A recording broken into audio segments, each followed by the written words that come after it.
శ్రీ గోమాత్రే నమః. మోహిని ఏకాదశికి సంబంధించిన ప్రశ్నలు జవాబులు.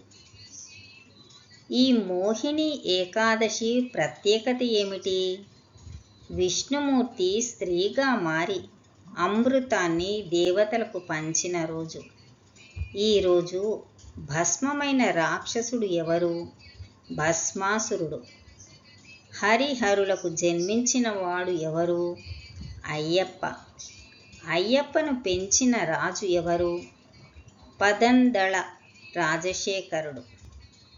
ఈ మోహిని ఏకాదశికి మరో పేరు వైశాఖ శుక్ల పక్ష ఏకాదశి.